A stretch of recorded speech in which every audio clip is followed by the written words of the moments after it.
Hay dos palabras especialmente importantes en el Evangelio de hoy, queridos hermanos. Una palabra es evidentemente el agobio. Se repite como sustantivo y como verbo varias veces en el texto que hemos escuchado, que fue tomado del capítulo 6 de San Mateo.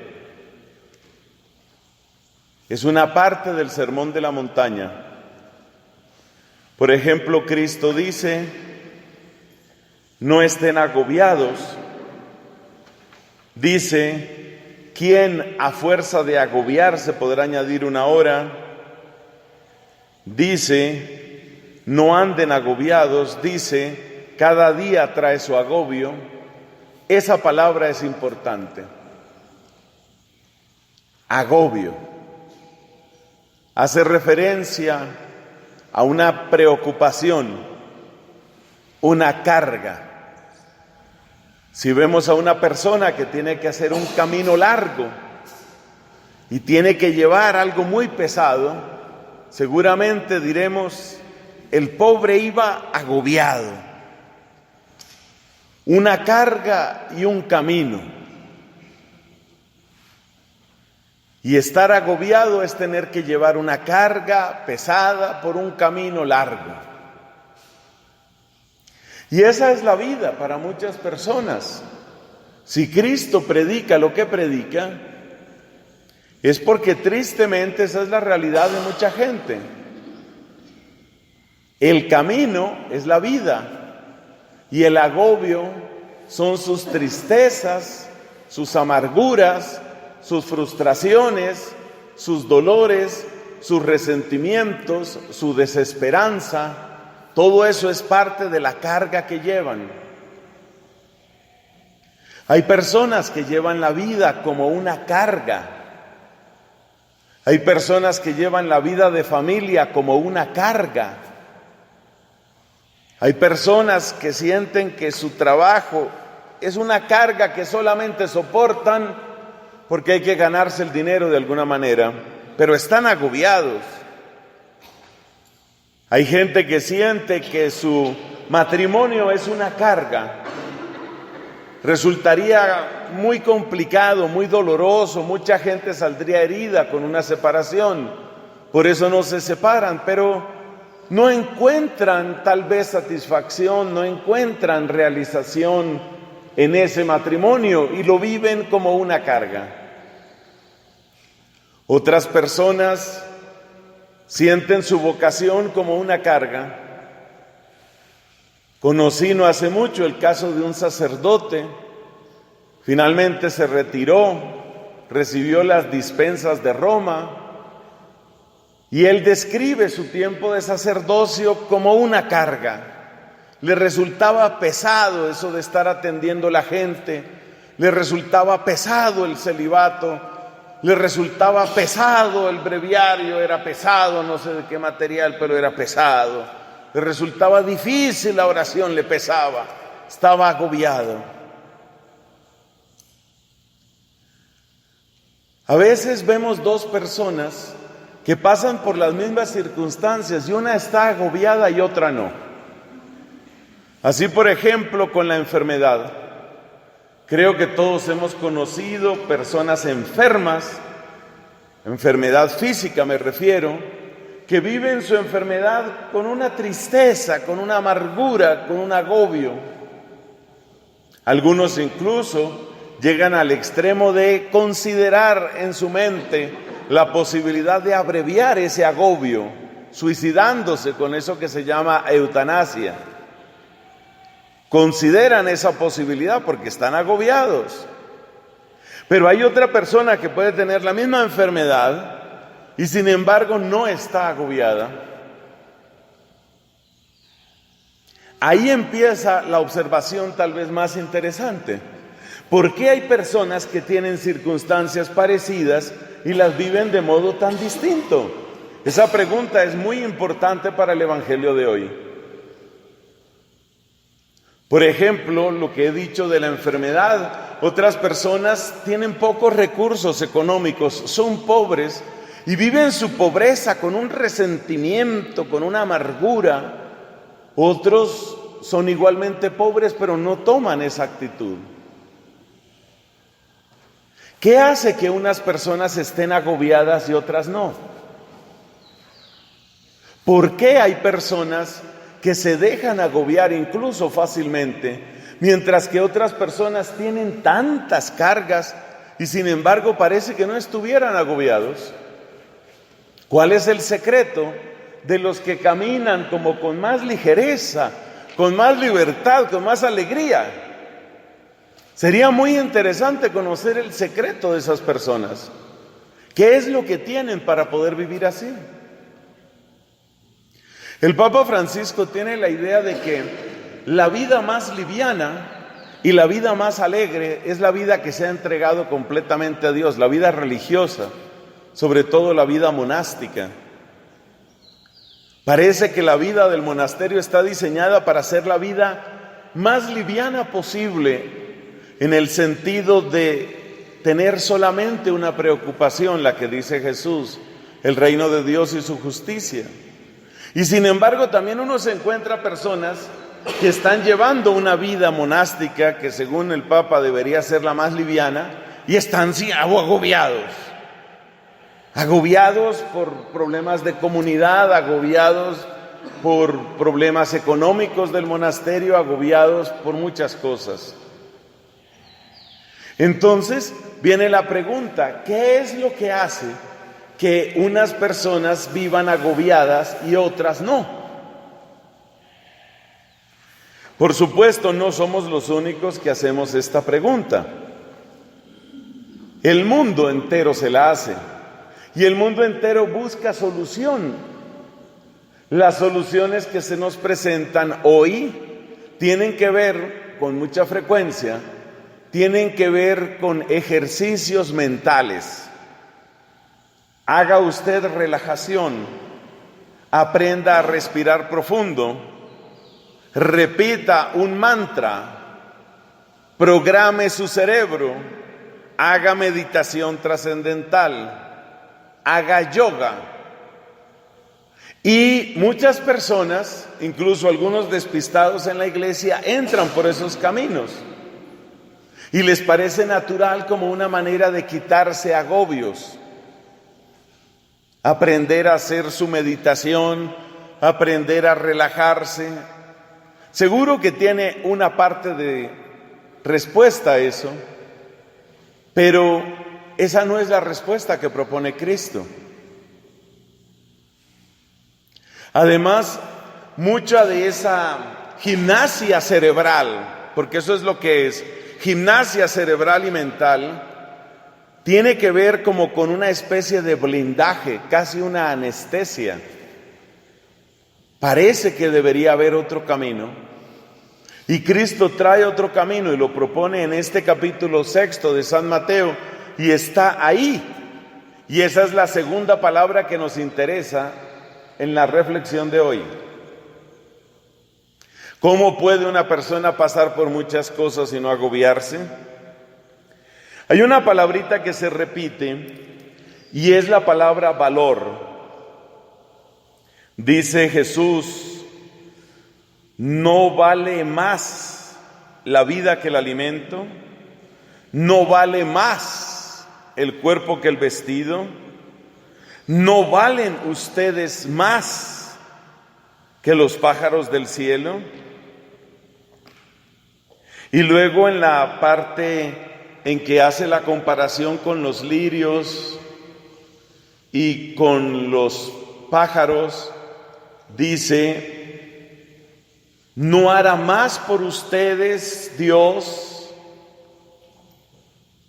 Entonces, parece que la respuesta al agobio, según Jesucristo, tiene que ver con ese verbo valer y con ese sustantivo valor. Es decir, da la impresión de que lo que Cristo nos está enseñando es esto, que cuando una persona realmente ha descubierto su valor, Cuando una persona ha descubierto realmente cuánto vale, en la circunstancia difícil, más allá de lo que alcance a ver, de lo que alcance a sentir o de lo que alcance a entender, esa persona sabe que hay un Dios que sí ve, que sí sabe, que sí entiende, que sí puede. Es decir, la respuesta de Cristo no es gimnasia cerebral. La respuesta de Cristo no es un ejercicio de programación neurológica. La respuesta de Cristo no es una clave de relajación. La respuesta de Cristo es otra. La respuesta de Cristo está en descubrir el valor. La respuesta de Cristo tiene mucho que ver con la manera como obran los niños. El niño, cuando tiene gran confianza con su papá o con su mamá, no siente miedo. Puede estar en un lugar oscuro, desconocido. Puede empezar a sentir hambre, pero no se angustia. No se angustia porque siente la mano de su mamá. Si mi mamá está aquí, mi mamá sabe que yo necesito comer, con eso es suficiente. Algo hará mi mamá. Lo cual demuestra la importancia que tienen los papás en el crecimiento en la vida cristiana. Efectivamente, los papás son como una primera versión de Dios o de lo divino en la vida de los hijos. Y sobre esto hay una meditación muy interesante que algún día tal vez podamos hacer sobre el cuarto mandamiento de la ley de Dios. El mandamiento que sirve de bisagra entre aquellos mandamientos que se refieren más específicamente a Dios y los que se refieren al prójimo. El mandamiento bisagra es aquello de honrar a padre y madre. Pero el honrar a padre y madre no significa que uno tenga el mejor papá o tenga la mejor mamá. El honrar a padre y madre más bien significa el reconocimiento de los trazos de Dios en esa persona, en esas personas. Entonces, la clave va por el lado del valor.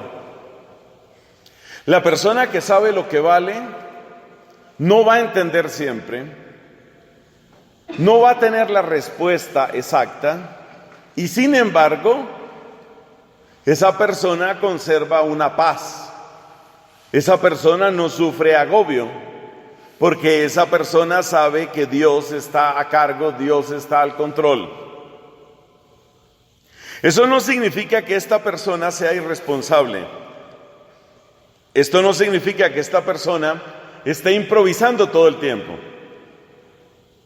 Sabemos que Cristo no nos quiere irresponsables y Cristo no nos quiere, ¿cómo llamarlo?, improvisadores compulsivos. Porque en otro pasaje del Evangelio Cristo dice que nosotros tenemos que medir a qué nos estamos comprometiendo. Así, por ejemplo, Cristo dice: el que vaya a edificar una torre, mire si tiene con qué concluirla. O sea que Cristo no nos está invitando a ser irresponsables. La falta de agobio no consiste en que yo deje de hacer lo que yo tengo que hacer con mis fuerzas, con mi voluntad, con mi inteligencia. La falta de agobio no consiste en que yo deje de hacer lo mío, sino en que yo sepa que más allá de lo mío, mucho o poco que yo pueda hacer, más allá de lo mío, hay uno que ve mucho más, hay uno que entiende mucho más, hay uno que puede mucho más. Yo hago lo mío. Volviendo al ejemplo del niño que está en una ciudad extraña o en un lugar extraño, el niño no se dedica a ponerse en posición fetal y decir: cárguenme, llévenme y aliméntenme por vía intravenosa. No, el niño hace lo que puede hacer como niño. El niño camina incluso hasta cansarse si la mamá se lo pide. El niño hace lo que puede hacer, Eso es importante. Pero mientras que está haciendo lo que puede hacer, sabe que lo que se necesita es mucho más. Y sin embargo eso no le agobia porque siente la mano de su madre. O sea que el modelo de vida cristiana que aparece en este texto es bellísimo, porque es una persona que es responsable con lo que tiene que hacer, pero no es una persona autosuficiente. Para quienes están tomando apuntes, cosa que me sorprende gratamente, la frase es esa: responsables pero no autosuficientes. Tú haces lo que tienes que hacer, pero sabes que lo que se necesita es mucho más. Donde más se nota esto es en la vida sacramental, que impresiona demasiado.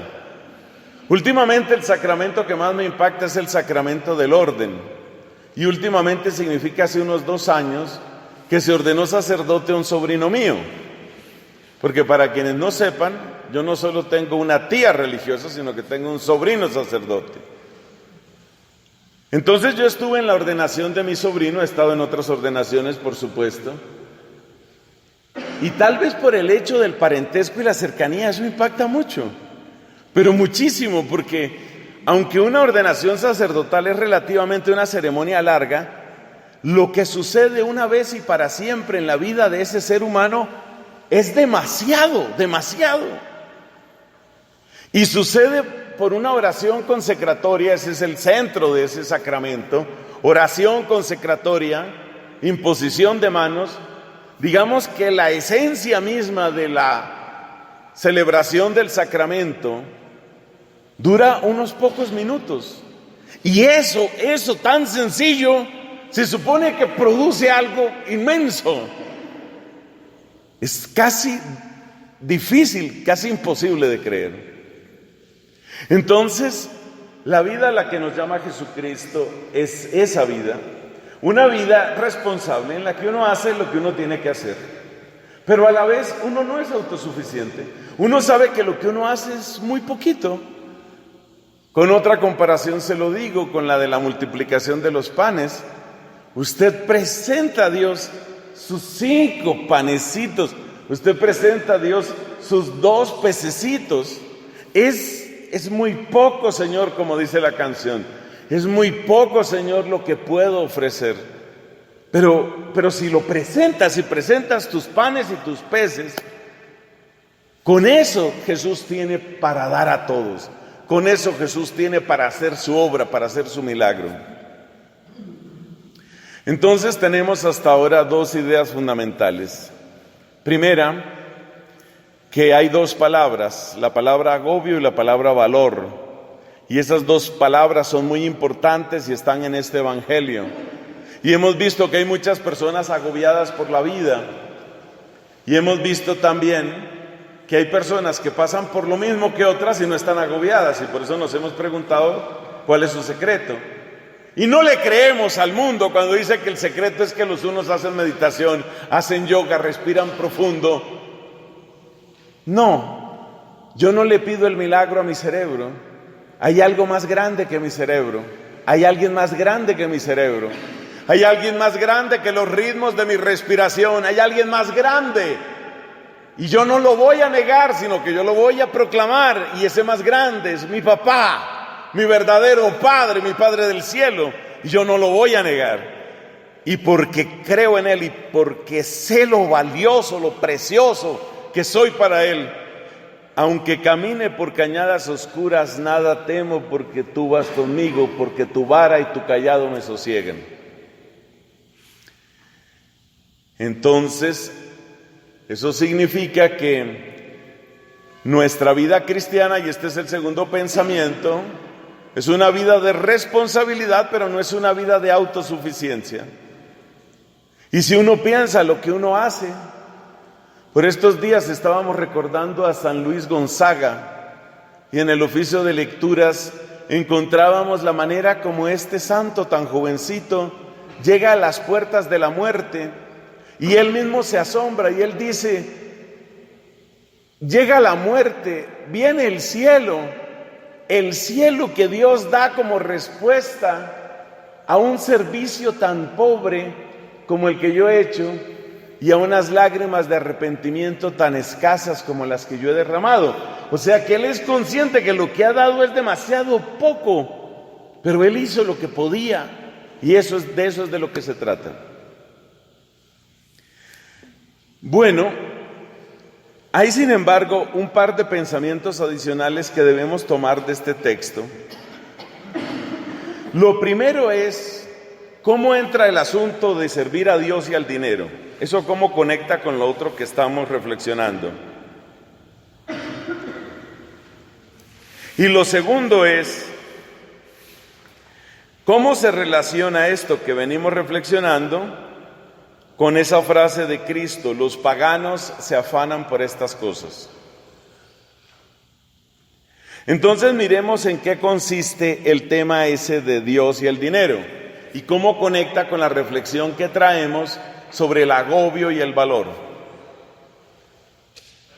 Observemos que el secreto que Cristo quiere dejar bien sembrado en nuestro corazón, verdadero secreto de su amor, porque es el secreto de su corazón de hijo. Eso tiene que emocionarnos, que Él es el Hijo y que nos está enseñando a ser hijos. O sea, eso es mucha ternura de Jesús, mucha. Él es el Hijo y cuando nos habla así nos está enseñando a tener espíritu de hijos. Entonces, ya hemos dicho que la respuesta de Cristo al problema del agobio es el valor. Pero ¿qué pasa cuando una persona no sabe lo valiosa que es? Cuando una persona no logra conectar su valor con el Padre del cielo, entonces vamos a utilizar aquí una metáfora espacial. Si tú no descubres tu valor hacia arriba, con el Padre del cielo, empiezas a buscar tu valor hacia abajo en las cosas de la tierra. ¿Y qué es buscar el valor hacia abajo en las cosas de la tierra? Es el carro que tengo, la ropa que me pongo, el lugar donde me divierto, el trago que bebo, la gente con la que ando. Es decir, todo lo que el dinero de alguna manera promete y a veces da, a veces falla. Entonces, así es como podemos relacionar esto del dinero con lo que hemos dicho antes. Cuando una persona no ha descubierto su valor hacia arriba, entonces lo busca hacia abajo. Y lo busca hacia abajo significa, lo busca en las cosas creadas. Tal vez lo podemos decir en otra frase, para nuestros amigos de sus apuntes: el que no descubre su valor en el Creador, intenta construir su valor en las criaturas. Y resulta que el dinero es el traductor universal de las criaturas. El dinero es el traductor universal de las criaturas. Porque precisamente el dinero en sus diversas expresiones lo que está indicando es la capacidad de intercambio para que yo consiga lo que quiera. Entonces, el dinero, ¿qué significa en la mente de Cristo? El dinero es el traductor universal de las criaturas, lo que me permite pasar de unas a otras. Y si tengo mucho dinero, puedo tener mucho de lo que mi corazón desea o apetece. Entonces lo que está diciendo Cristo es: ya que no descubriste tu valor en el Creador, pues vas a terminar descubriendo tu valor en las criaturas. Pero se paga un precio muy alto. ¿Cuál es el precio que se paga? Observemos más detalladamente las palabras de Jesús. Repito, este es el Sermón de la Montaña. Este es el texto constitucional, hasta cierto punto más importante de nosotros los cristianos. Observemos cómo habla Jesús. Dice: nadie puede servir a dos señores, porque despreciará, ojo al verbo, despreciará a uno y amará al otro, o al contrario, se dedicará al primero y no hará caso del segundo. O sea, ¿qué pasa con el asunto de los dos señores? Que habrá uno al que yo voy a amar y al que me voy a dedicar, y al otro, ¿cuáles son los verbos? Lo voy a despreciar y no le voy a hacer caso.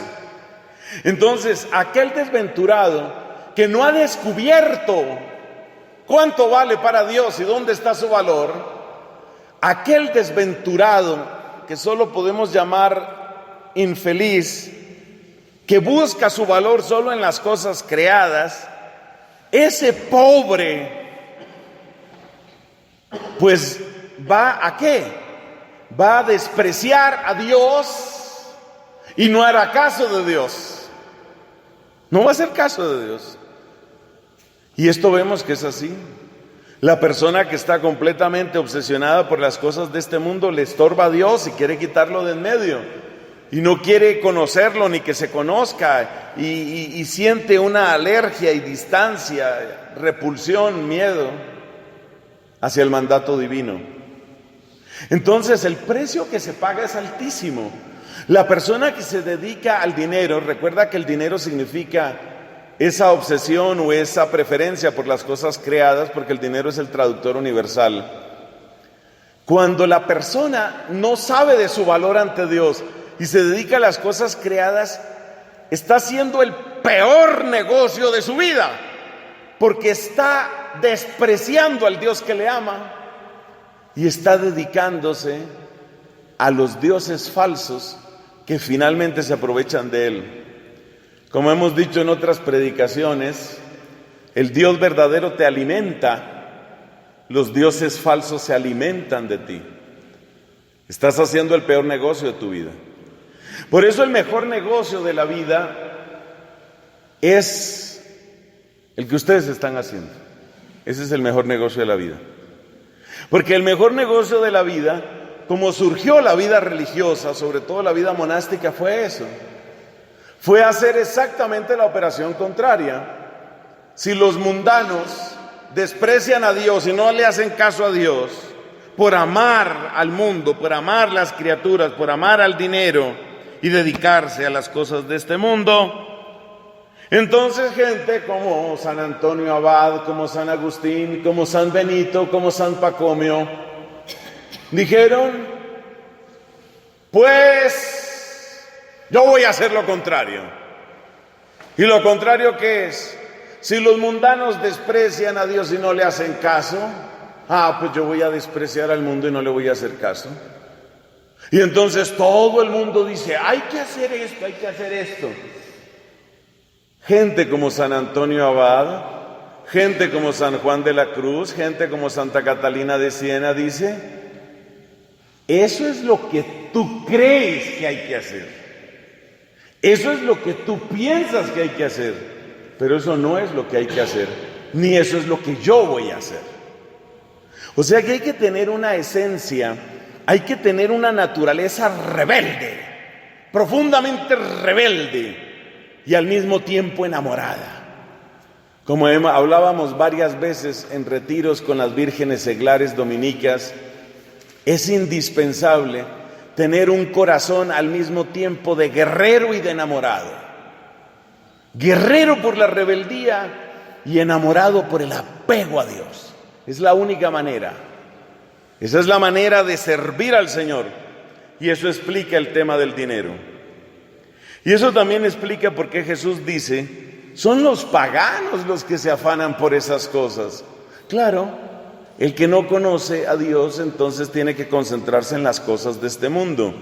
Pero el que se concentra en las cosas de este mundo vive en una terrible incertidumbre, porque las cosas de este mundo son demasiado variables, demasiado.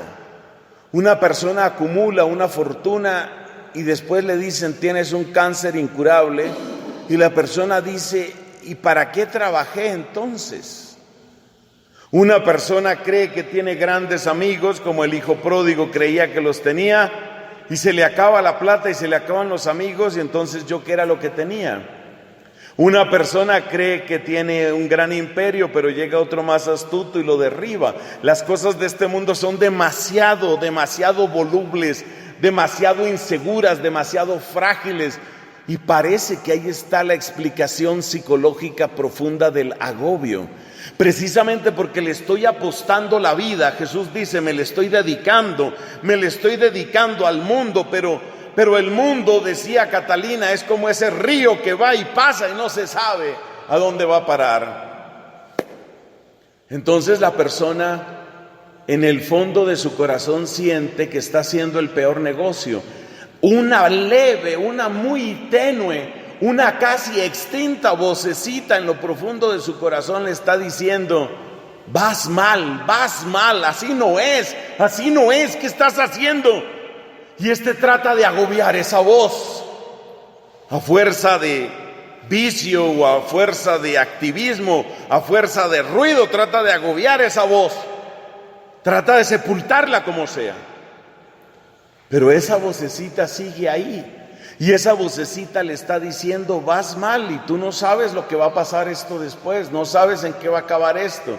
Y es esa vocecita la que en el fondo lo agobia porque siente que está haciendo un negocio pésimo. Concluyamos, hermanos, pidiendo al Espíritu Santo de Dios que nos dé escoger bien. ¿Y qué es escoger bien? Escoger bien es descubrir cuánto valgo. Escoger bien es descubrir a mi papá. Escoger bien es descubrir el amor que me tiene. Eso es lo que va a hacer que yo escoja bien. Jesús dice que eso le sucede más rápidamente a las personas que empiezan a buscar que Dios reine en todo. A medida que me concentro en que Dios reine en todo, es como el que entra a una casa que estaba primero a oscuras y entonces va encendiendo los distintos interruptores, y a medida que se va encendiendo más luz, se va encontrando otro interruptor y se va encendiendo y la casa se llena de luz. Esa es la idea de buscar el reino de Dios. Jesús no dice que uno posea el reino de Dios. Jesús dice que uno busca el reino de Dios. Y en la medida en que uno lo va buscando, va encendiendo luces y la casa se llena de claridad y uno va sintiendo una gran paz. Eso decían los que vivieron en el Vaticano durante el pontificado de San Juan Pablo II, cuando había tantísimas amenazas de muerte contra él y tantos problemas en la iglesia y tantas tensiones entre los teólogos y tantas circunstancias difíciles. Varios testificaron en el proceso de canonización de Juan Pablo II diciendo: su paz parecía imperturbable. No era indiferencia, claramente, miremos la obra que hizo. Él era responsable, él no era indiferente, pero él no estaba agobiado, porque él sabía de quién era hijo y porque él sabía cuánto puede Dios con su reinado. Sigamos nuestra celebración dando gracias a Dios por la intercesión de San Juan Pablo II, por la obra del Espíritu, que pudiéramos vivir así. Yo pienso en ustedes, amadas hermanas. Yo pienso en estos amigos, en sus trabajos. ¿No es verdad que hemos hablado tantas veces del agobio? Tantas veces. Agobio porque falta la plata, agobio porque hay mucho trabajo en la universidad, agobio porque hay incertidumbre en el empleo, agobio emocional, afectivo. Me parece terrible eso. No nacimos para vivir así. No hay ninguna razón para que vivas así. Pero ¿será que? ¿Y si llegará? No llegará. Como decía una muchacha por allá en una misión en México: ¿llegará un príncipe azul o un viejo verde? ¿Qué llegará? Entonces, no, angustia no, cero angustia. Cero. En lo emocional, en lo laboral, en lo psicológico, no se llega allá tan fácilmente. No se llega allá tan fácilmente. Pero uno va caminando y uno va encendiendo luces y uno sí va encontrando. Yo les puedo decir que a pesar de todo, con lo miserable y pecador que uno es, uno sí va encontrando. Y uno va diciendo, Jesús, eres lo máximo, te las sabes todas, Jesús. Eres grandioso. Gracias y gloria a tu nombre. Amén.